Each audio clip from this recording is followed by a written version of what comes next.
Transport and Infrastructure Committee meeting. 18th of May is also Women in Maritime Day, a day that celebrates women working in the maritime industry and promotes the recruitment and retention of female employees in the sector, as well as draw attention to the profile of women in this sector. And I had that brought to my attention relatively late in the piece today by the female skipper of the large ferry I was catching and the bulk of the crew who also were young women. So certainly within the maritime industry, the women are making their presence felt, and thank goodness too, because we need more. The order of business today, we'll start with apologies, and we do have quite a lengthy list of apologies. I'll start with the ones I've got, and then we'll add a few more in. We have lateness for Mayor Wayne Brown, who's on council business, and Councillor Lotu Fuli. We have apologies for early departure from Councillor Stewart and Councillor Williamson on council business. And myself, please, Mr. Chair. And we'll add Councillor Turner to that. And then we have a fairly lengthy list of people who are online and some of whom are not well. So, Duncan, do you want to read those out? We currently have Councillor Darby, Councillor Dalton, Councillor Newman, Councillor Sayers, Councillor Hills, Councillor Stewart and IMSB member James Brown online. Okay, so Good morning, Mr. Chair. Move to accept those apologies by Councillor Walker, second by Councillor Simpson. All those in favour? Aye. Against? Aye. Carried. Item number 2 is declaration of interest. Any declarations of interest for the business today? There are none. Item 3, confirmation of minutes. The minutes, the resolution is up there to confirm the minutes there. Moved by Councillor Simpson, seconded by Councillor Walker. All in favour? Aye. Against? Aye. Carried. Item 4 goes to petitions. There are no petitions to present today, which brings us to public input. There were four requests received, 3 accepted.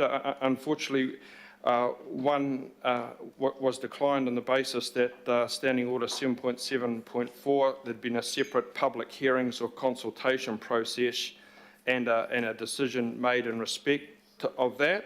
And unfortunately, that doesn't allow much room for manoeuvre after we check with Auckland Transport that indeed that consultation process had taken place. So that brings us to the first presenter today. Through you, Mr. Chair.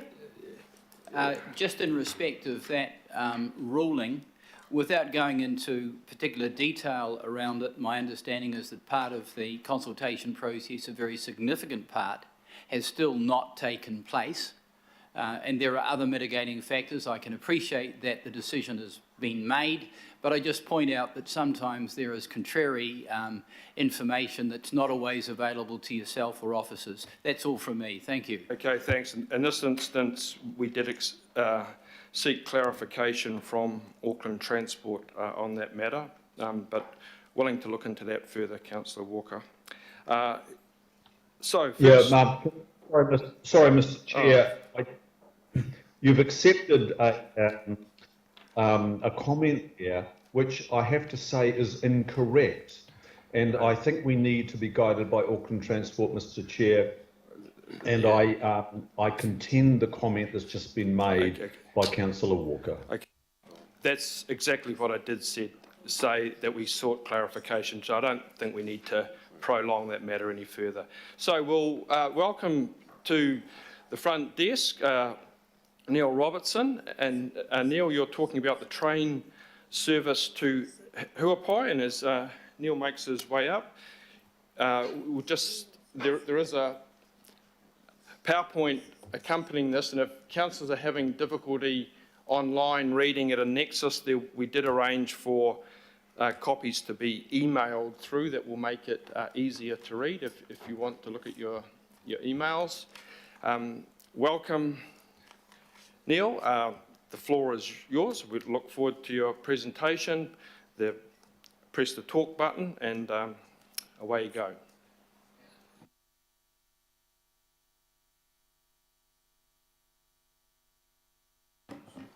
We've got it now. Okay, this is just a part of an overhead which was going to be presented somewhere else, but we're just going to take the top topic there, which is trains to Huapai. If we could just click forward. Okay, so the trains to Huapai, this is something that we're really campaigning for because we can't see any real reason why it shouldn't be. There's a railway from Swanson to Huapai. There's 2 stations on that railway that are unused. There's the Waitakere one there, the next slide, and the Huapai one there, totally unused. And the next slide will show you that there's a bridge that's just been built over that one there. And to the right of that bridge there, if you go to the next slide, there is 1,200 homes being built there for about 5,000 people. And I think that bigger development up there is probably a rest home place. So we can now get walk up to that railway station with that bridge, which is very handy. Currently the public transport there is a bus that leaves at about 7 in the morning and gets into town at about 9:15. But if you want to catch a bus to go to Swanson to catch the train, it'll take you even longer to get there. So it's pretty unsatisfactory. Next slide, please. Okay, there are 8 of these ADL rail cars in storage at the moment. They ran the shuttles between Papakura and Pukekohe before they were withdrawn to work on the electrification out there. These could actually be reserviced for this job. Now, I spoke with Minister Wood about this, and he asked me through the RMTU to write a report on the feasibility of this. So we put a report together. I've actually got it here. I think I gave it to you, John, for pre-reading for everybody so that you could actually see it. And there's all the CAPEX and the OPEX and so forth, and all of the detail of how the operation could run. I think it's got an annual budget of about $2.3 million, which won't break the bank. There's a bit of CAPEX on top of that. Our engineers, and we've used consulting engineers as well, have actually designed fire suppression for these machines, as well as a front door egress to overcome any problems with the tunnel at Waitakere. We've also costed the removal of the tunnel at $30 million, if you're interested. That could actually also bring the road down to that level too, and be big improvements for the area. So we could actually run those for the service. We worked it out that it would be roughly half-hour peak time and hourly thereafter, 6 a.m. to 9 p.m.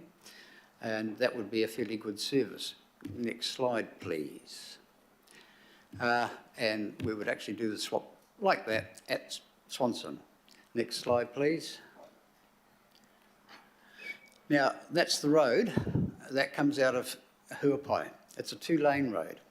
It's carrying currently 36,000 cars per day. Next slide, please. The transmission gully is carrying 35,000 cars. The Waikato Expressway is carrying 20,000 cars. Puhoi to Warkworth will be carrying 24,000 cars. I can't understand why we are actually putting so much money into these areas here and neglecting Kumeu Huapai. We're just turning our back on them. Next slide, please. That's AT's solution. A light rail sometime way off into the future. Yeah. Basically, it's doing nobody anything. At the moment, what we should be doing, and I was at the regional public transport planning meeting recently, and a guy from KiwiRail said that it's a freight line and we can't put trains on there at the moment. It's not. There's a freight train that goes up pre-dawn and one comes back at about 11 o'clock at night.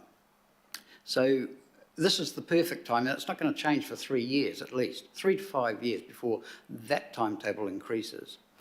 And in the meantime, I think we could run a trial of using these DMUs running from Huapai to Swanson to improve the lot of the people in that area. don't forget that it's not just Huapai and Kumeu, which is getting up to around about the 10,000 plus population, but the surrounding areas, Muriwai, Helensville, Waimaku, all of these areas, even some people perhaps down from Riverhead. The other thing is that it's actually a legitimate way of getting from Huapai to Henderson and to New Lynn, even if you're not going to the CBD. So I think that I'd like to see a lot more cars off the road. And we'll go to the next slide. And who wants it? Action Kumeu, which is the Residents Association, are campaigning for it. Property developers want it. One actually offered us a park and ride by the station. Fletcher Building wanted it, made a presentation to the MOT Select Committee asking for it. Many public meetings have pulled good attendance levels and illustrate good support for the rail option. In fact, I've never seen anybody come to our public meetings that wasn't for it. Environmentalists want it to reduce carbon emissions, road safety campaigners support it, the local people want it to avoid the extreme commuting that they are subjected to. These trains could eventually be a link to the proposed light rail system, so it should be seen as not a temporary fix. That's probably about it. Thanks very much. Tony's just got one more thing to say, I think. Yep, if I can get this on. Here we go. Just with regards to the travel between Papakura and Otahu and that general area, when the rail line is going to go down for some considerable time, they're talking about rail buses, which are never a very good solution for that sort of thing.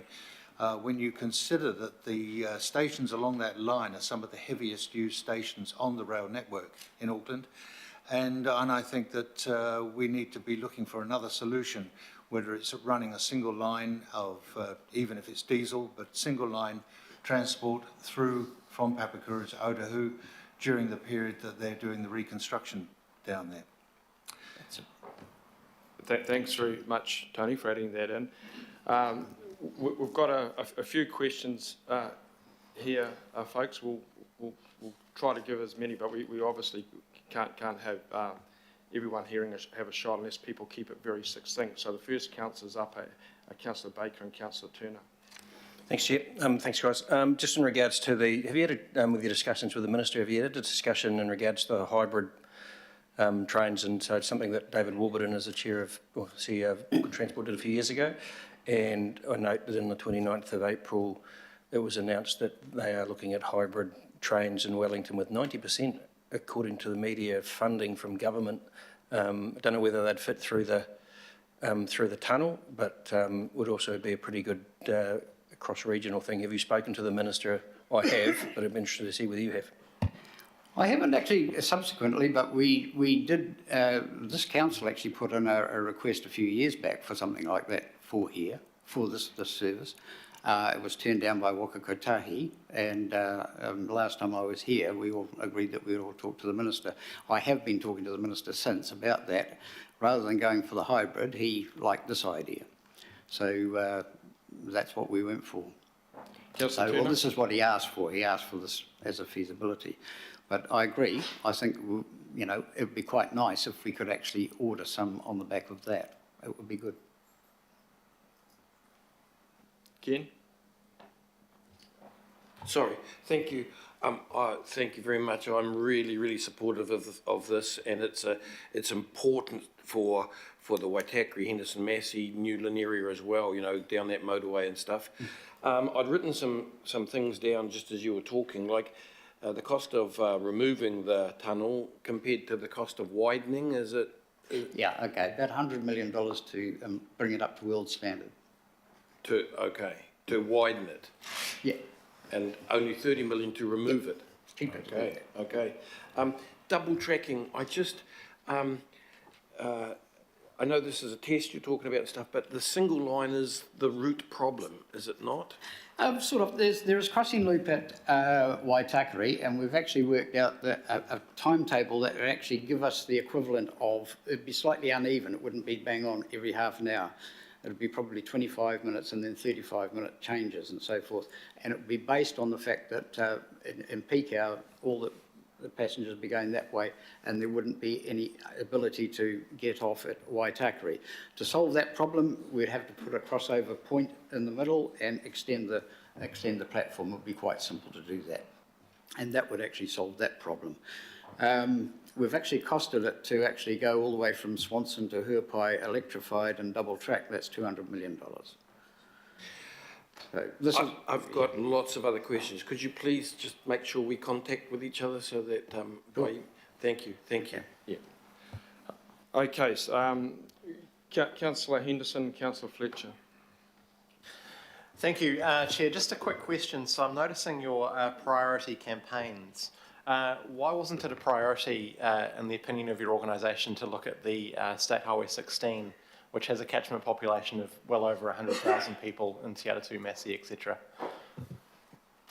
Highway 16. It's on the plan to be motorwayed, isn't it? Yeah, I'm not trying to be, difficult. I'm just saying you've got a list of priority campaigns. I'm wondering why that's not a priority campaign. No, it's not. Okay. I guess I can't take that any further, Chair. Oh, well, no, okay. They're a public organisation, I guess they've got their priorities they set themselves. Okay, Councillor Fletcher. Motorways aren't the solution to everything. Yeah. Thank you very much. I find history really interesting, and I think back to 1998 when the then Mayor of Pukekohe, Heather Maloney, said that the people of Pukekohe would never use rail, and she refused to be part of those that wanted to be part of procuring the corridors for rail. It seems to me that what you are presenting in a modern day context is really the situation, that the dilemma for the people of Pukekohe back in 1998. So do you see parallels with the way in which these things have evolved? Yeah, I think it's part of the Auckland's legacy of not actually using rail. And I think a lot of Aucklanders don't believe that we can do that. And that, as I say, roads are usually the solution, extend the motorways and things. Whereas, we can actually do a lot better sometimes by just utilising the rail properly. Yeah. I think also that things have changed a lot since that time, to be fair. Up until the COVID situation, when it all went haywire, the usage of transport had increased dramatically. So things were working quite well. Pukekohe to Papakura, they wouldn't be electrifying the line between Pukekohe and Papakura if there wasn't a demand. So, and the traffic from Papakura into the city is huge. So I think that things have changed a little bit since 1998. Mm-hmm. I think what I was trying to highlight is the fact that sometimes it just requires a little bit of leadership to kickstart these things. I agree. Okay, thank you for that. We will be forwarding the presentation and the study that Neil referred to towards Auckland Transport, and Auckland Transport officers are here in attendance, so that will come as a consequence of your presentation. We'll have to move on, folks. I think if there's anyone that wants any further questions, there are a few other councillors. You can perhaps take it up with Neil and Tony offline. Thank you very much for your presentation. We'll move them. Yeah. I did put a motion to seconded by Councillor Fletcher. As you know, Councillor Walker, we can't make a decision as a consequence of public input. So it will follow the appropriate course with the appropriate advocacy from this committee, but we can't move that, I've been told by the committee. I'm happy to move the recommendation. Yeah, okay, moved by Councillor Fletcher, seconded by Councillor Walker. All those in favour? Okay, thank you, gentlemen. Thank you. Call up the next presenter today is Peter Dunlop and Simon Jones, who'll be talking about transportation to and from the ports of Auckland. I said it's Peter. Welcome, gentlemen.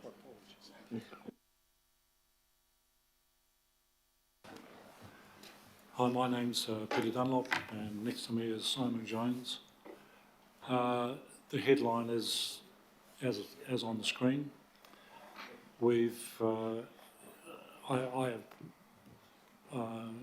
prior knowledge of how Ports of Auckland works as being a former director, and I've always been interested in various options to remove the congestion and the substantial number of heavy trucks which pass through the edge of the CBD in and out of the port.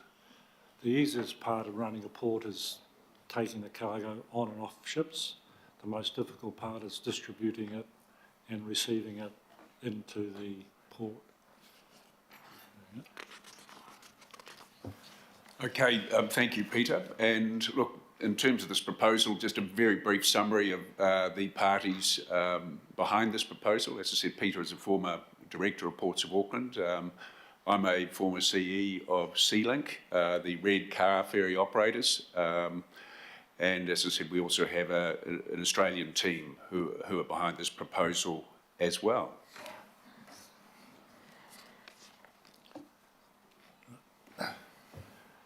As we all are aware, the part of the current discussions around the port, should it exist, should it be moved, should it be closed down, what should happen, this is all a medium-term project. However, at the moment, the congestion and the number of trucks coming in and out of the port continues to increase, and there is serious consequences which we'll get to.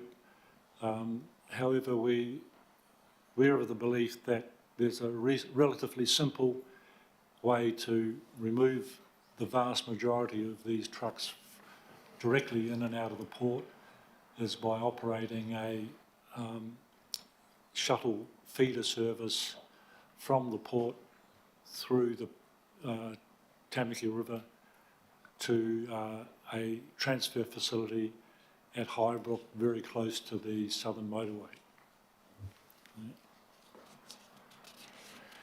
Thank you, Peter. And look, here's a description. So if you look at this aerial map here, you can see Ports of Auckland at the top part of the diagram, and you can see the journey or the voyage from Ports of Auckland down to, following the yellow marker line, down to Highbrook in East Tamaki.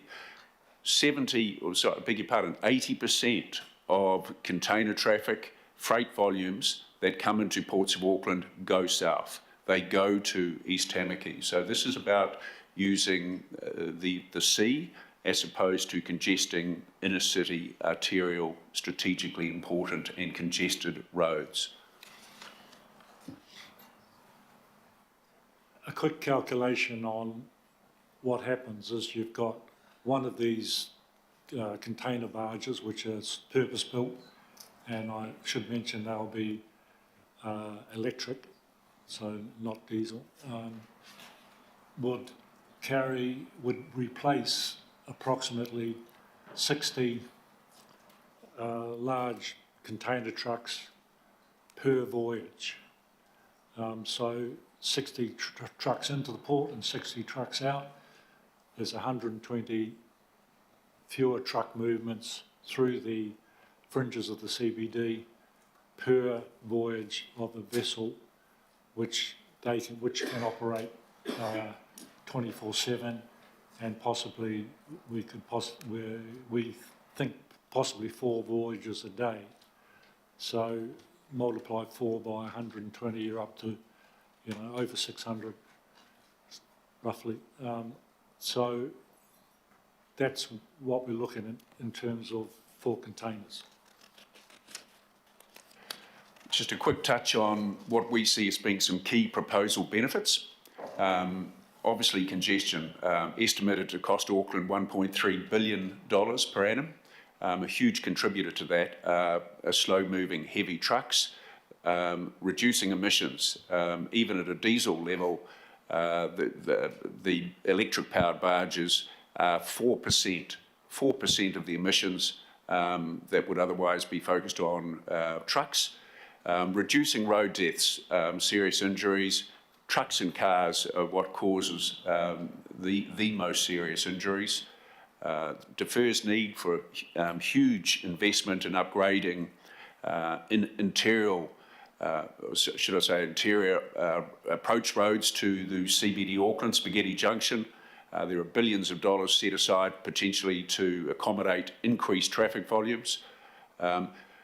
Another benefit here by achieving this, by moving containers directly from the port instead of through the roads to East Tamaki, it frees up part of the port for alternative recreational and commercial use, and we're very confident it will also allow Ports of Auckland to achieve its projected volume increases. These figures here give you some comparisons between costs and between road and using feeder barges through to East Tamaki. They're relatively accurate and use some information from various public sources. This is an example of it's called a Ropex cat, or it's a catamaran. It has a very shallow draft, around about 1.8 metres only. This vessel here, single vessel here, would take 102 cars. So at the moment, cars are moved out of Ports of Auckland on the back of car transporters.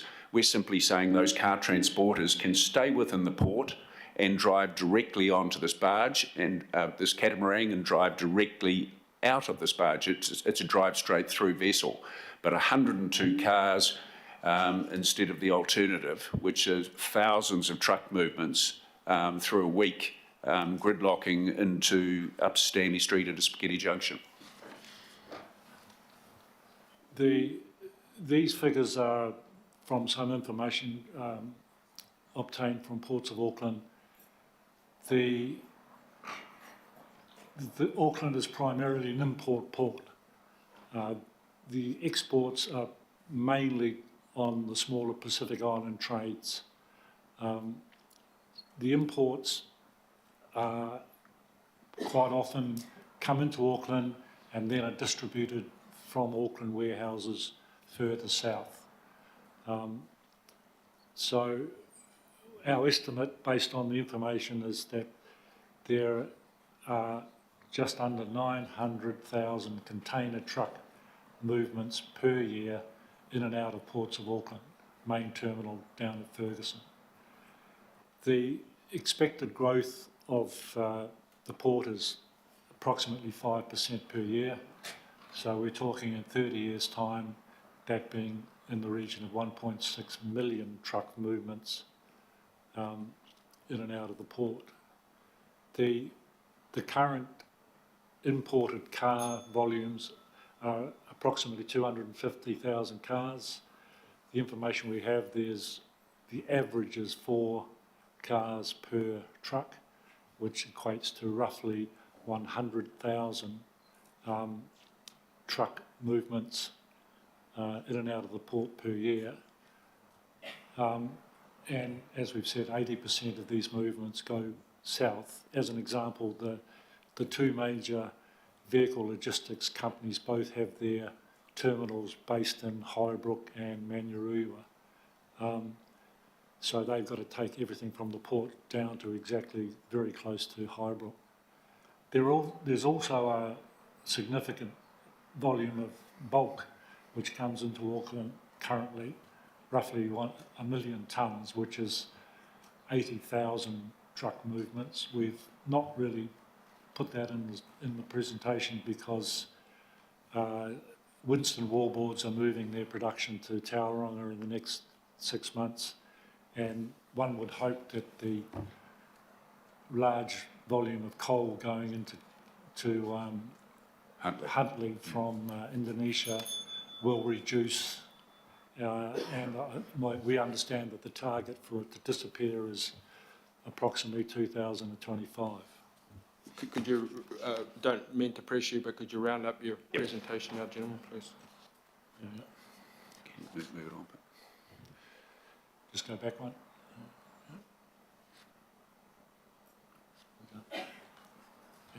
Yeah, so look, touching on, we don't need to run through these, but this particular proposal aligns with many published Auckland Transport, Ports of Auckland and Auckland Council proposals, or should I say outcomes. We just see very, very strong synergy.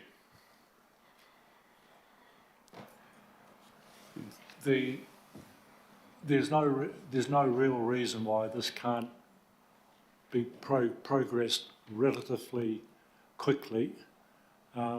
There's obviously some infrastructure issues to be researched, and there's which include the Tamaki River, the Panmure bridges, the whatever. But we can't see any negatives at this point in having a very detailed investigation into the viability of operating this service, and we would hope to have the backing from the council and AT and Ports of Auckland to go ahead with this. Okay, thanks very much for your presentation. Gentlemen, we'll give you a couple of quick questions now. Councillors Ferry, Simpson and Walker. Please make them precise. Kia ora, thank you. What consideration has been given to the impact on other traffic in the harbour, in particular ferries? We have a lot of problems with that coordinating with cruise ships at the moment. So what impact do you think this might have in that space? Thank you. Where the port is, the commercial port's located, that's to the east of where the cruise vessels operate, so there's no conflict. And because we're running across to the Tamaki River, we're not in the same routing as the Waiheke ferries. They take a different course across the harbour. The Pine Harbour ferry, for example, and I'll plan to expand the ferry service. Anyway, just something worth considering. Thank you. Councillor Simpson. Yeah, thanks. I think this sounds really great. I've got two quick questions for you. Time is money. How quickly can you get that ferry from A to B versus the time it takes to drive? I know it's more efficient, you get more on the barge, but just, I know that in the freight industry, time is money. And my second question is, Tamaki River is used quite a lot for students rowing. Are the ferries able to operate at night?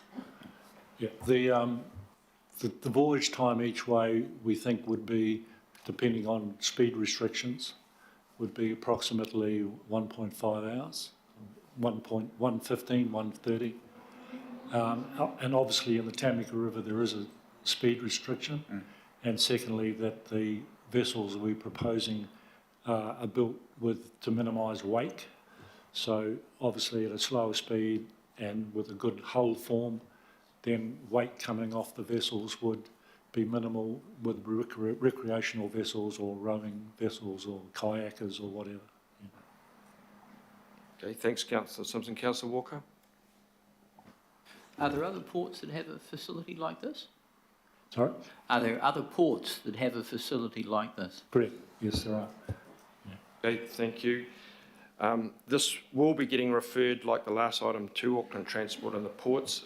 There is a couple other councillors. If we could make our questions quick, that would be greatly appreciated. Thank you. Councillor Philippina and Councillor Fully. Chair, just I'm assuming it would go to Ports of Auckland as well. That's all. Thank you. Done. Thank you, Chair, and my apologies for lateness, gentlemen. Thank you for your presentation.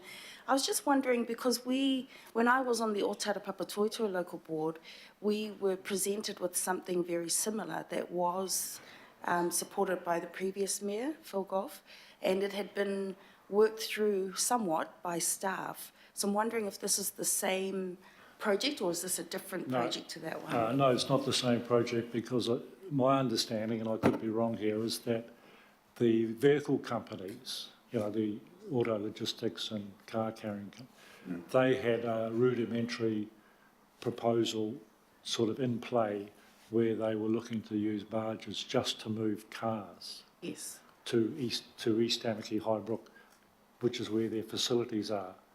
We've in mind taken that but expanded it to involve containers as well. Okay, all right. So I'll just then ask the same questions our local board asked back then. were just concerns around whether you've looked at the effects on the waterways, the Tamaki estuary and the Ngāti Otara Lake, and also the land that abuts those waterways, because when we looked at those plans, there were potential negative effects on the reserves that abut those waterways, and in particular the Ngāti Otara Reserve that our local board area uses. Thousands of students and children use that on Saturdays and weekends for sports. And there was a potential for negative effects on that for any proposal to run barges. And this is an expansion of that. Have you looked into those negative effects to the environment? We've looked at them, but we need obviously more input. But the way we see it is that the barges would go further up past where the reserve is.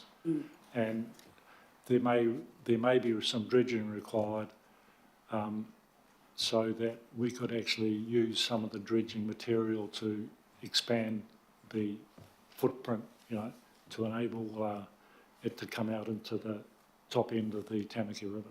Yes, because there were concerns about the depth of the water and things like that as well. So it's good to know. The vessels are only very shallow. They're only 2.53 metres, so dredging would be insignificant, really, in the greater scheme of things. Okay, thank you. Thanks for the questions, everyone. As with the first presentation, there's some really good proposals here, so we will be sending it to Auckland Transport. I think there'll be an opportunity for us to dig down a bit deeper in detail. So we've got a motion to thank and to note that fact that this will be going to AT and Ports of Auckland. So moved by Councillor Simpson, seconded by Councillor Filipaina. All those in favour? Aye. Against?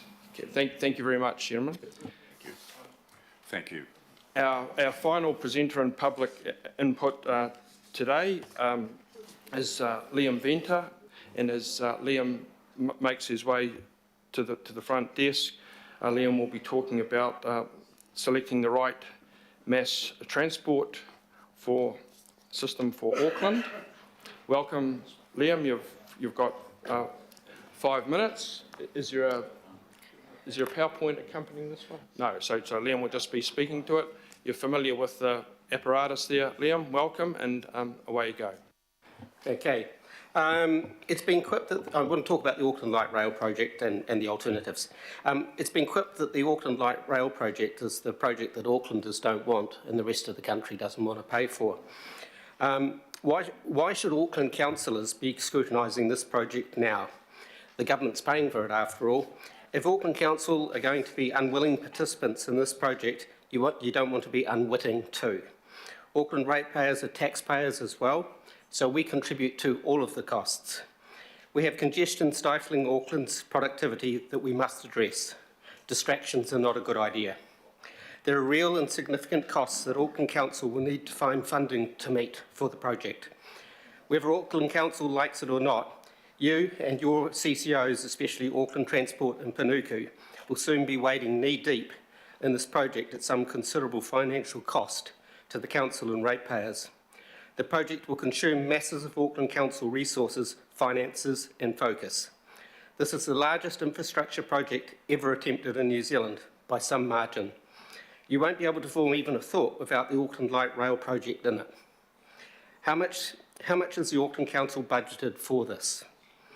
The costs for the unfunded and ancillary projects to make this project functional will fall on Auckland Council and will soon be some percentage of the cost of this multi-billion-dollar project. I made a list of them, I won't go through it. The couple of key ones, though, is the integration with other transport systems in Auckland. We don't want an orphan. If we integrate whatever we do in new transport systems with existing ones, we get a result that is greater than the sum of the parts. If we don't, we end up with an orphan. There's a required functional infrastructure changes to support the change in use and patronage around every one of the proposed 18 stations. The Auckland Council will be meeting the bill for that. 14.6, 29.2, $50 billion. These are literally incomprehensible numbers. Most Aucklanders paying rates and mortgages on inflated property values between $1 and $2 million can comprehend $1 million. But $1 billion, $1,000 million is incomprehensible to us. These are extraordinary costs, so we need extraordinary achievements, relieving Auckland's stifling productivity congestion. Auckland Light Rail's business case talks of an expenditure of $14.6 billion at a P50 risk. Treasury took a sceptical but assumptive approach to the financial risk assessment and just doubled the figure to $29.2 billion. They gave it a P100. There is scant information in the business case which was only released under an OIA request, and it's still hidden away on the Auckland Light Rail project. Last time I looked, you couldn't navigate to it. You had to know it was there and use the search function to get to it. I've read through the business case, and much of it's been redacted, particularly around costings. I can see the risk of releasing information. Property developers with potentially privileged links into Panuku could gain considerable commercial advantage on the knowledge of the station locations and expected purchase cost of land and rights of access. Rights of access is a big issue. $1.72 million for the rights of access under the George Corpse building for the CRL project. Previous to that, the average paid was $69,000 across Auckland. Now that that's out there in the public knowledge, everybody knows what to ask for. 14.6, 29.2, $50 billion. If the goal was to get to and from the CBD to the airport, it would be cheaper to build another airport closer to the CBD. And Wayne could definitely sell the airport shares. Tommy Parker has advised Treasury's estimate of $29.2 billion was not considered in the business case and has acknowledged there is no business case if costs exceed the figure they worked with, $14.6 billion. Extrapolating from our most recent project, the 3.45 kilometre, 100% tunnelled CRL project, we can possibly project some expectations for the cost of light rail. Core infrastructure, approximately 13 kilometres of the 24-kilometre route will be tunnelled, nearly 4 times the distance of the $5.45 billion CRL tunnel project. That alone comes to $21.8 billion. This figure doesn't even begin to assess the other major costs of the rest of the project, including a Mangere harbour crossing, a further 12-kilometre of ground level track to the airport, etc., etc., etc. It is very unlikely the project can be completed for $29 billion, which is why I've injected the figure of $50 billion into the conversation. So what would we get if we go ahead? The indicative business case acknowledges there is no business case without housing intensification along the route. We are told it would take 6 to 8 years to build.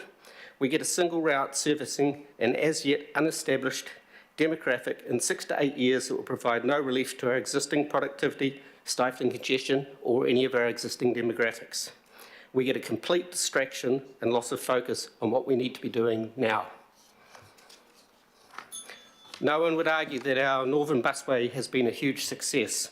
A continued focus on building out our busways into a modern city-wide bus rapid transport system will cost less than a single route of the light rail project and continue providing us with relief as we build it. We need to encourage the government to stop wasting money on the light project now and put their offered investment into building out our bus rapid transport system. I have collated the characteristics, pros and cons of BRT versus light rail in the review I supplied yesterday. It is designed as an introductory primer to the conversations we need to be having now.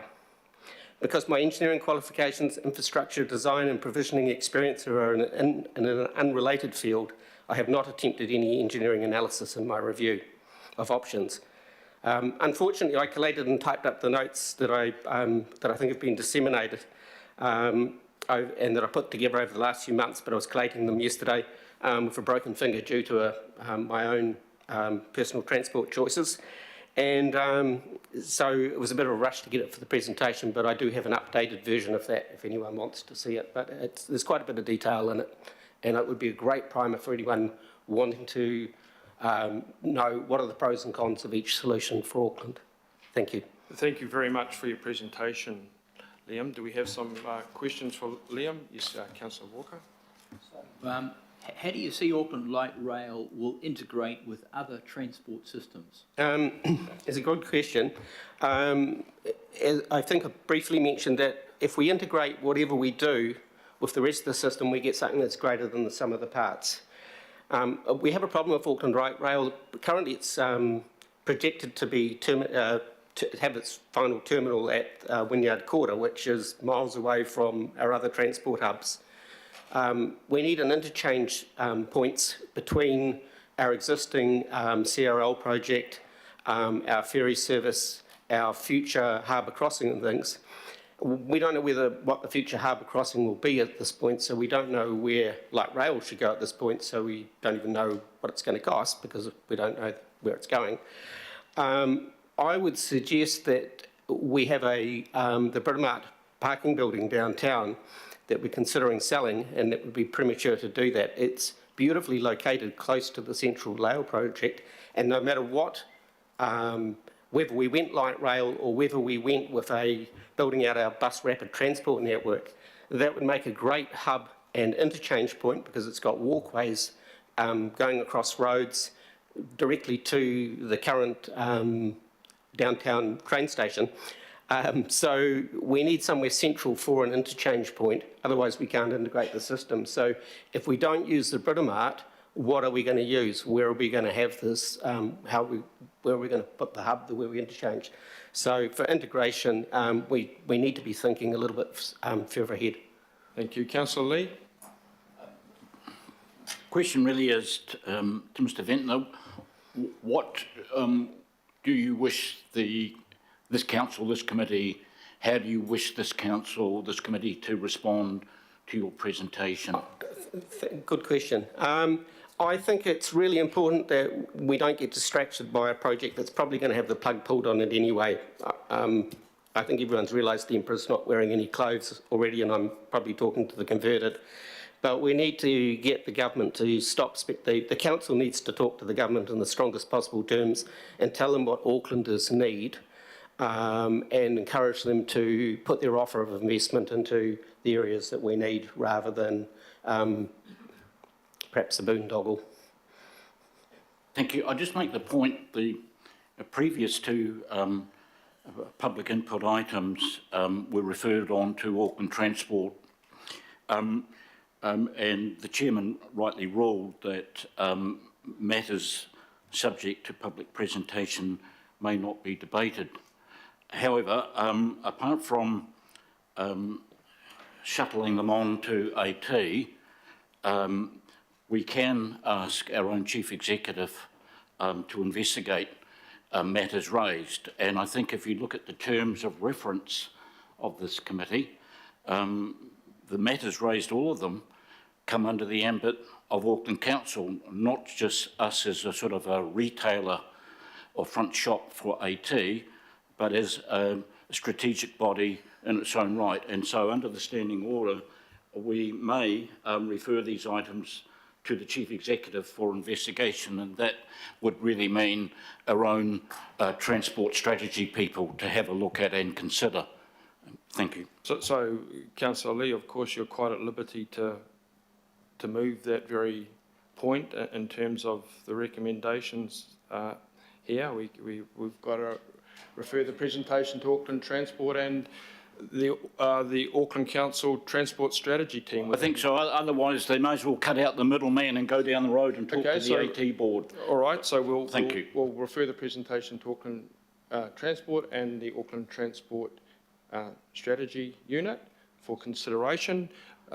Moved by Councillor Fletcher, seconded by Councillor Turner. All those in favour? Aye. Against? Carried. Thank you very much, Liam, and thank you to all our presenters today. Thank you, Chair. Thank you, Council. Okay, proceeding with the meeting, ladies and gentlemen, and I would just say on that that feedback or response thus far, Auckland Transport have been very good, I think, in coming back to us with responses to presentations. So we will hope that it's more than just a pro forma move. It's actually something that has consequences conceivably for our agendas going forward. I know that's certainly the view of Councillor Fletcher. So that was public input, everyone. Thanks for your questions. We go to the agenda. Oh, sorry, we've just got a couple of formalities here before we do so. There is no local board input and there are no extraordinary items.